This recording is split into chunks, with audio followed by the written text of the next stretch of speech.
नमस्कार, सुप्रभात, वंदे मातरम। मित्रों, आज आपसे बात करना चाहता हूं भारतीय मुसलमानों की, भारत में रहने वाले मुसलमान।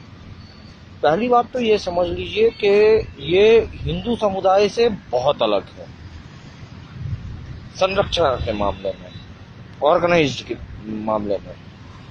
मैं ये कहना चाहता हूं कि भारतीय मुसलमान एक बहुत क्लोज्ड निट कम्युनिटी है, जबकि हिंदू नहीं है। उदाहरण के तौर पे, आप किसी सड़क पर एक मुसलमान को थप्पड़ मार दो,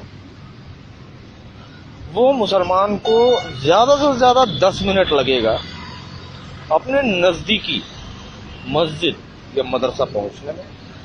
वहां वो मामला बताएगा। 2-3 मिनट के अंदर अंदर वो मस्जिद या मदरसा जो है, दिल्ली के जामा मस्जिद को एक फोन करेगा या ईमेल करेगा। दिल्ली के जामा मस्जिद के पास सारा डेटा रखा हुआ है कि अगल बगल के कौन से मस्जिद है, किस मस्जिद में कितने लोग जमा हो सकते हैं, उनके व्हाट्सएप ग्रुप क्या है।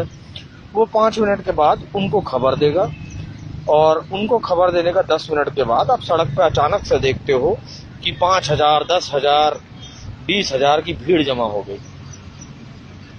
एक आम हिंदू को समझ में भी नहीं आता है कि एक छोटी सी घटना और अचानक से सड़कों पे और सब जगह जो है, ये 15-20 हजार मुसलमान कहां से आ गए। वो इसलिए ऐसा कर सकते हैं क्योंकि उनकी नेटवर्क बहुत स्ट्रांग है और एफिशिएंट है, जबकि आपके साथ ऐसा नहीं है। अगर किसी एक हिंदू को एक थप्पड़ मार दो या कुछ करो और उसको बोलो, तो वो नजदीक के अगर मंदिर में जाके पुजारी को बोलेगा कि भाई किसी मुसलमान ने मुझे थप्पड़ मार दिया, तो पुजारी कहेगा हमें क्यों बता रहे हो, आप पुलिस में एफआईआर करो ना। आप किसी पार्षद, एमएलए वगैरह के पास जाके बोलो कि भाई किसी ने मुझे थप्पड़ मार दिया, तो भाई तुम्हारी लड़ाई है, तुम खुद लड़ो, इसमें हम क्या कर सकते हैं। आप बहुत हुआ तो बजरंग दल या विश्व हिंदू परिषद वाले से बात करो।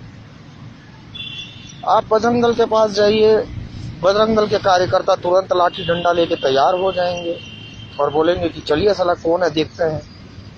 हमारे सचिव और हमारे प्रभारी जो हैं उनको आने दीजिए, और सचिव और प्रभारी आकर पूछेगा क्या मोर्चा है, धरना देना है, मीडिया आ रही है।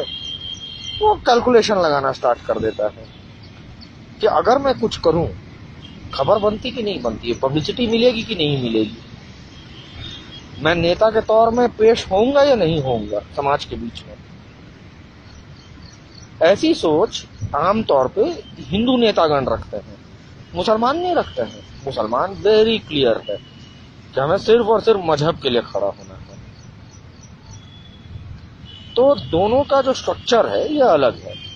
अब आप लोगों को लग रहा होगा कि ये अन्ना जो है, ये सुबह सुबह ये ऑर्गेनाइज स्ट्रक्चर के बारे क्यों बात करने बैठ गए।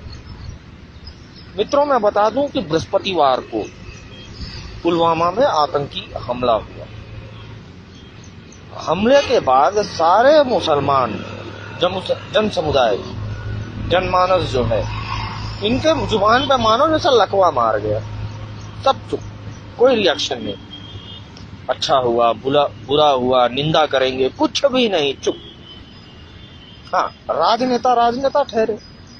जो एक ऑफिशियल बयान देना होता है कि हम इस तरह की घटना का घोर निंदा करते हैं, उन्होंने बयान दे दिया। जैसा असदुद्दीन ओवैसी ने तुरंत बयान दिया कि भाई इस तरह की घटनाएं का हम घोर निंदा करते हैं। पर सामान्य जन समुदाय जो है, मुसलमानों को, उन्होंने रिएक्ट नहीं किया। कल उनका जुम्मा था, ये 1 बजे नमाज के लिए पहुंच जाते हैं, जबकि 1:30 बजे से नमाज शुरू होती है। आधा घंटा इनकी तकरीर चलती है, इनको गाइडलाइन दिए जाते हैं।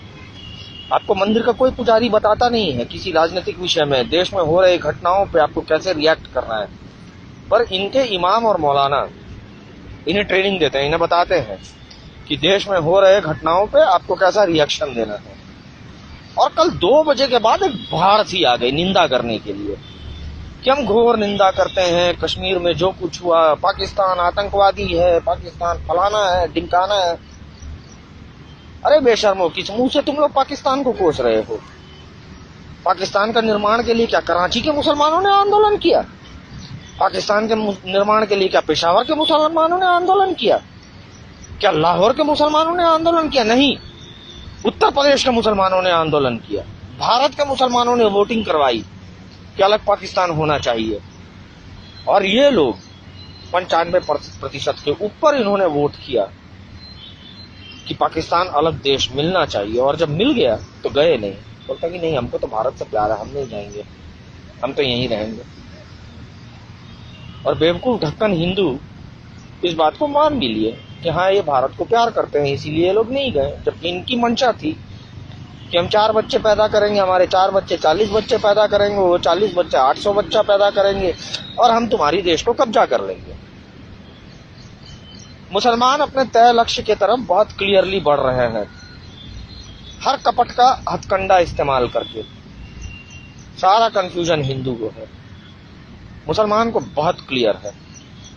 ऐसे वैसे जैसे तैसे भारत को हड़प जाना है इस्लाम के नाम पे, चाहे दंगे करके, चाहे जनसंख्या जिहाद करके। जनसंख्या जिहाद वो इसलिए कर रहे हैं क्योंकि उनको समझ में आ गया है कि हम सड़क पे लड़कर मारपीट से हिंदुओं से जीत नहीं सकते हैं। खासकर अभी की जो हिंदू पीढ़ी है, इससे तो हम बिल्कुल नहीं जीत पाएंगे, बिल्कुल भी नहीं जीत पाएंगे। ये मुसलमानों को बहुत क्लियर हो चुका है। गुजरात 2002 में हिंदुओं ने दिखा दी कि तुम 56 तीर्थ यात्रियों को मारे, तो इस्लामी जिहाद की औकात दिखा दी हिंदुओं ने। तो मुसलमान को बहुत क्लियर है कि हम लड़के नहीं पा सकते हैं, हम वोट के बल पे मताधिकार से भारत को हड़प लेंगे। जितने वोटर पैदा करना है करो। अगर अपने घर में कम पड़ रहे हैं तो बांग्लादेशी लोग को घुसा लो, रोहिंग्या को घुसा लो, उन्हें वोटर आईडी कार्ड दे दो, पर लक्ष्य एक ही है, भारत को हड़प जाना है। और एक बार भारत की सत्ता हमारे हाथ लग गई तो हम हिंदू थोड़े ना हैं, हमें तो जो करना है वो करेंगे। और वैसे भी बात सच है कि जब जब मुसलमानों के हाथ सत्ता लगी, उन्होंने अनगिनत मंदिरों का विध्वंस किया, लाखों हिंदुओं का नरसंहार किया। जिस बादशाह का जितनी सामर्थ्य थी उतना बड़ा हरम बनाया और भर दिया उसने हिंदू औरतों से। और हम हिंदुओं को सत्ता मिला तो हमने क्या किया? आधार कार्ड को बैंक अकाउंट के साथ लिंक किया, बैंक अकाउंट को जो है पैन कार्ड के साथ लिंक किया। वे ऐसा नहीं करेंगे, उनके हाथ सत्ता लगने की देरी है। वो दिखा चुके हैं कि पाकिस्तान और बांग्लादेश में हिंदू कैसे विलुप्त हो सकते हैं, और वो चीज वो भारत में भी कर देंगे। उनके राह में रोड़ा सिर्फ हम जैसे लोग हैं जो उनको चैलेंज कर बैठे हैं। तुम ऐसे वैसे जैसे तैसे जो भी तरीका अपना लो, भारत अनादिकाल से हिंदुओं का है और हिंदुओं का ही रहेगा। मिटा दिए जाओगे, भारतीय मुसलमानों का हाल रोहिंग्या से बदतर कर दिया जाएगा, मगर भारत पर आधिपत्य हम हिंदुओं का ही रहेगा। और वैसे भी चैलेंज लेकर काम करने का मजा ही अलग है, और यह धमक सिर्फ हिंदुओं की होती है। धन्यवाद। वंदे मातरम मित्रों।